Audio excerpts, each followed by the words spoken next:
المغاربه والله ما غادي يربحوا. في مفاجاه ان المغرب خسران 1-0 من هايتي. يا نهار أبيض. هايتي بتسجل الهدف الاول في المغرب في اول الشوط الاول. قلت لك نازيم خويا، هايدي خويا. ابشوا يا الكوليدي، ابشوا يا ما عندنا فين نهربوا، احنا جالسين لكم هنا.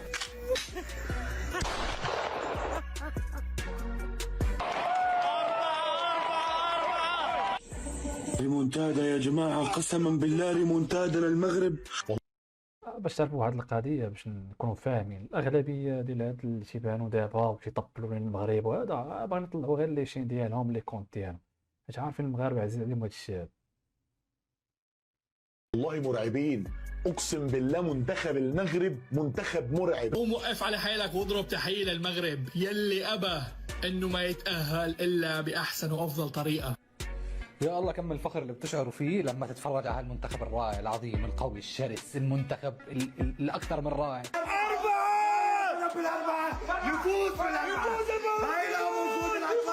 ملهوش حل المغربي والله. منتخب المغرب يا جماعه ما بيفوتش فرصه غير لما يثبت لنا هو منتخب عالمي. الف مبروك للاسود الاطلس، الف مبروك لكبير افريقيا يا جماعه الخير، قسما بالله هذا كبير افريقيا، هذا كبير العرب يا جماعه الخير. انتصار المنتخب المغربي 4-2 لايتي والترشح عن جداره للدور الثاني. صح عليهم ومبروك عليهم، عندهم رجال ممتعين صح؟ لا ممتعين لا. مشات التوانسه مالهم هاد الايامات هادي تا هما ما فهمتش، خسروا مع السويد، خسروا مع هولندا، خسروا مع اليابان، ودوروا البارابو جات المغرب. ما فهمتش، واقيلا تعادوا بكراغيره. منتخب المغرب ممتع. الكرة المغربية بتحترم كرة القدم. وداد المصريين تا هما ما يمكنش، خليني ساكت. وبتقدر كرة القدم. كل مين شك بعودة المغرب فلازم يغير رأيه. المغرب ما عاد فريق مفاجأة، المغرب صار ينافس فرنسا، اسبانيا والارجنتين. بيناتنا يعني كنتو نتسناو المغرب حتخسر كونتر هايتي وهما كاليفيغون اليمينير. كيكون عندك منتخب مكلاسي سيزيام عالميا بين لي كرون، تقدر تخلص ماتش كيما هكا. والله لا يحشموها، والله اقسم بالله يا اخي نورمال. ساهرين لتوا تستناو في سقوط اقوى منتخب في افريقيا وفي العرب. قدام شكون؟ قدام هايتي. من نيتكم زادوا يربحوا باربعه، والله غير زادوا يربحوا باربعه. اروح انت وجيب لي رقاد، دوك انا مانيش قادر نرقد، انا هادو راني حاسدهم، راهم تلقى الحسد، اقسم بالله راهم تلقى الحسد يا خوتي. ناموا خلاص، كل الناس اللي كانت مستنيه سقوط المغرب عايز اقول لك خلاص اليوم خلص، سهرت على الفاضي. منظم وقوي ويقدر يرجع. ايوه كده عايزينكم زي المصريين حبايبكم، احنا فوق برضه تعالى. انا جيت سبقتكم الناس اللي غادي ينتقدوا المنتخب المغربي ضد هايتي، وهذا السيد الاحترام ليه الكبير، وجيت نذكركم بانه اسبانيا اسبانيا قدام الراس الاخضر، والانجليز هي الانجليز قدام غانا. المنتخبات الافريقيه راه كانوا ناضين في هذا المونديال هذا، كندويش على العرب، كندوي على افارقه، جنوب الصحراء، الراس الاخضر، غانا، الكوديفوار، بالرجوله زمطوا لي الفرق الاوروبيه. البرتغال اللي كان فرحان، كان بيحلم ان هايتي تفوز. والله يا جزائري لن تصبح المغرب أبويا من قلب السعودية. المغاربة اليوم حبوا شوي يسوون أكشن، قالوا ما ينفع نخلصها تاريخية، العالم سهرانين يبون يشوفون مباراة حلوة، فأعطوهم لين الشوط الثاني بعدين فنش. مي خوتنا انا حبيت نهضر على اشرف حكيمي. اسمح لي خوتنا بكل صراحة، احسن لاعب في المنصب تاعو في الدنيا. ما كان اللي يبقى فيا خوتي قلت الجزائري من عسوق ما فرحوا. احسن عقوبه دار لكم هي حيت علاش كل مره كاينه شي ثلاثه في الضربه الاولى في الشوط الاول، والله جزائري واحد ما يتفرج في الشوط الثاني. 1 2 3 4 افقسنا ولاد عمي التبون، اعطيناهم علاش كيدوروا. نعطي تحيه للمغاربه من الجزائري، من الاخر المروك تتعادل في النقاط مع البرازيل 7-7. ايه اللي بتعملوا المغرب ده يا جدعان؟ 1 2 3 4 تجوان. اعبر عليكم يا لعيبه المغرب بصراحه، انتوا بتقدموا كوره مختلفه. داروا النيل مع البرازيل، ربحوا اسكتلندا، ضربوا هايتي باربعه، اروح انت وجيب لي رقاد، دوك اقسم بالله ماني قادر نرقد. انا هنا راهي حصلت لي هنا. لكن انا اللي لفت نظري النفاق الرياضي، كثير ناس تمنت انه المغرب يخسر. واحد القضيه ذيك النهار المصريين فاش تعادلوا مع بلجيكا وربحوا الماتش اللي ما وراه فاش ولاو بروميال، باقي واحد الماتش الثالث بعدا مع ايران باش يقولوا حنا محتلين المركز الاول وكذا، ونساو باللي المغرب عارف قطر اللي داز دابا كاس العالم اللي داز دابا في قطر، كنا لاعبين في مجموعه فيها كرواتيا فيناليست ديال مونديال روسيا، وفيها بلجيكا وصلت للدومي فينال وحتلت الرتبه الرابعه في المونديال ديال روسيا نيش، ومعنا كندا. ضربنا بلجيكا وضربنا كندا وكرواتيا تعادلنا معها، ودزنا حنا الاولين في الترتيب ديال المجموعات. باش بغينا نفكروا هاد السيد هذا المصري. وكثير ناس بعد ما فاز المغرب صاروا يهنوه.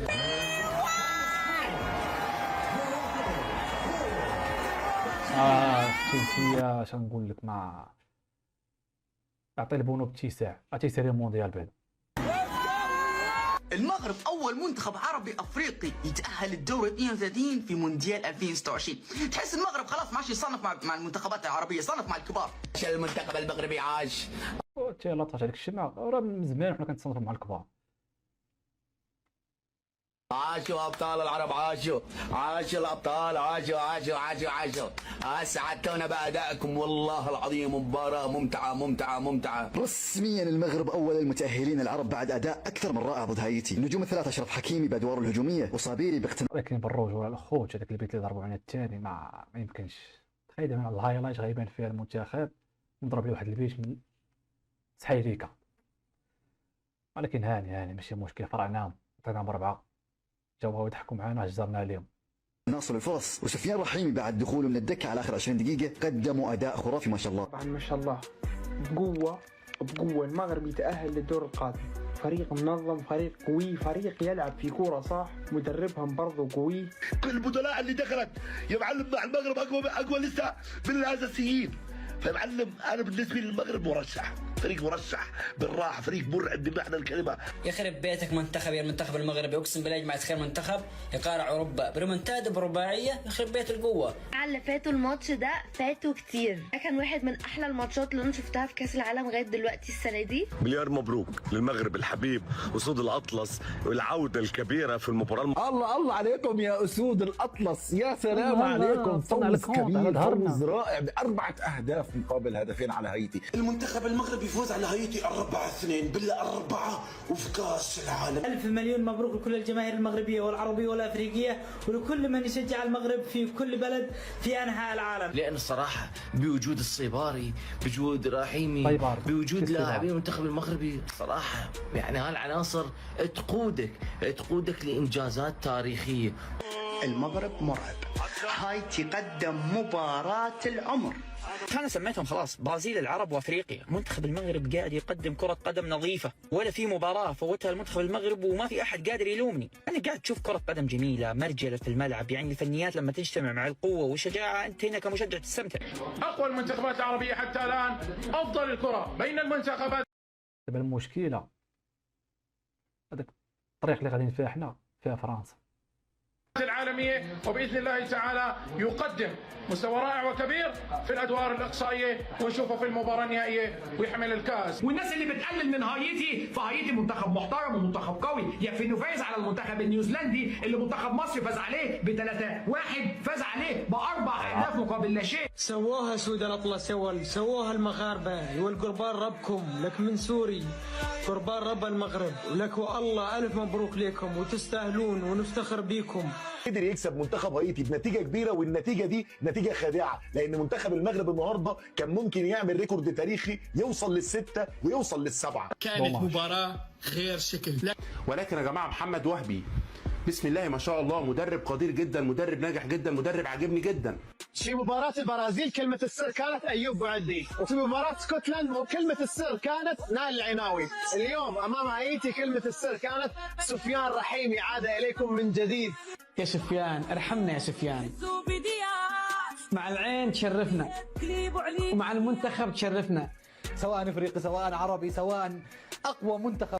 سفيان رحيمي دخل في احسن توقيت ممكن يدخل فيه شي لاعب في العالم، دخل ماركة التعادل وحط اسيست البيت الرابع. اسهم ديالو دابا تلقاهم طالعين للسما. طب ممكن تشوفوا عينك في السنين اللي راحت المنظومة اللي انصنعت للمغرب والقوة والشخصية اللي موجودة للمنتخب المغربي بتخلينا اليوم فخورين. ريمونتادا للتاريخ للتاريخ للتاريخ يا مغربي. المغرب أول منتخب عربي يتأهل للدور القادم في بطولة كأس العالم يا رجل. يخرب بيت أم الريمونتادا ويخرب بيت أم الجنون. وإن هو موجود في الترتيب الخامس على العالم ده مش من فراغ. النهارده منتخب هايتي تقدم مرة لا مرتين ومع ذلك المغرب يجيبه ويرجع وينتصر عليه. المنتخبات الكبيرة دي ما بتستسلمش بسهولة والمباراة ما بتنتهيش غير بصافرة الحكم. يا اخي بالله سامحوني كي تقوموا الصباح تغسلوا وجوهكم تمسحوهم بمنشفه والا بخيش. فهموني بركه باش نعرف وكهب. هي ما برازيل واسبانيا حارت في المغرب. ترى مو حاجه يغسلوا وجههم كاع. باش تجي تو هايتي تربحها نورمال. احصائيات 22 تير 11 اون تارجت صافي دير خلصوا من نوامر والله غير حتى في الاستحواذ البوزيسيون 70%. الف مبروك للعرب. مغرب شتي المشكله شحال ديال لي زوكازيو جاونا وما يلا ماركي 4 البيوت. ماشي غير في هذا الماتش راه في كاع الماتشات تقريبا مع البرازيل ومع اسكتلندا راه ضيعنا بزاف ديال البيوت. بالتاريخ مغرب الأوطان الرحيمي والسيباري بونو ومرابط والخنوس بدلاء المغرب يكتبون التاريخ. زي فرنسا والبرازيل والفرق اللي تأهلوا حاليا للدور 32. تحس ان المغرب سابق عصره خلاص فات حد العرب ان نتقارب مع الكبار. المغرب بسم الله ما شاء الله يعني انا مش عارف اجيبها لك ازاي ولكن تخيل تصور يعني تخيل معايا وتصور معايا ان في فريق عربي جاي في كاس العالم اكبر محفل دولي في كرة القدم. المغرب وصلت النهارده للهدف ال 25. والله شكرا والله شكرا ديما مغرب. مبروك الفوز ومبروك التأهل لدور 32. عقبال ان شاء الله ما نشوفكم في الادوار النهائيه. وانت المنتخب الوحيد انت المنتخب الوحيد اللي راح يوصل ادوار نهائيه. ان شاء الله ان شاء الله. فوز رائع فوز واداء من اجمل ما يكون يا اسود الاطلس. دائما رافعين رقبتنا في العالي. انا رقبتي ورقبه كل العرب والامازيغ مثل الزرافه رافعينها يا اسود الاطلس. من اجمل ما يكون اداء ريمونتادا من احلى ما يكون. لمسات سحريه لمسات سحريه. عاش المغرب. المغرب لا زال متصدر مع السعوديه قطر العراق تونس تركيا هؤلاء كلهم خرجوا خلاص. ديما مغرب ديما مغرب ديما مغرب. عيناوي اتفق المنتخب المغربي. هذا المنتخب الذي دائما يشرفنا ويفرحنا للأمانة. منتخب يلعب بكبرياء يلعب بشخصية كبيرة. المنتخب المغربي ليس منتخب عادي أصبح منتخب عالمي ينافس البرازيل والأرجنتين. تستاهلون والله تستاهلون ألف مبروك على التأهل. وغالبا المنتخب المغربي بيواجه اليابان غالبا. والمنتخب المغربي عندنا الزهر ما طحناش مع اليابان وطحنا مع هولندا. كاين دابا بزاف يكون من الاحسن نطيحوا مع اليابان. لا اليابان قاصحه ما شوف راه كتفرج في اليابان من مده هاد منتخب ما كيتزاكلش وما تيخسرش. 2022 خسروا مع كرواتيا بلانتيات. العربي قادر على اي منتخب في كاس العالم حاليا. استمتعت في مباراه منتخب المغرب اكثر من مباراه البرازيل نفسها. طبعا صغار النفوس بيجي يقول لك امام منتخب سهل ترى وبسيط. يا حبيب ترى سووها امام المنتخب البرازيلي يعني في الجوله الاولى ما هي بغريبه عليه. منتخب المغرب بهذا الاسلوب كان يستحق ترى العلامه الكامله في المجموعه ولكن لولا الحظ امام البرازيل. بحال الماتشات هادو كيتلعبوا على شهره واحده. واليوم الا كان شي لاعب مغربي ماشي في نهارو ندعموه باش المره الجايه يكون في نهارو. كل العالم قديش هو ند وشرس وانه 22 ما كانت سنة صدفة انما هي نتاج عمل كبير وكبير جدا. زائد الدكة تبعت المغرب قديش إلها قيمة كثير كبيرة.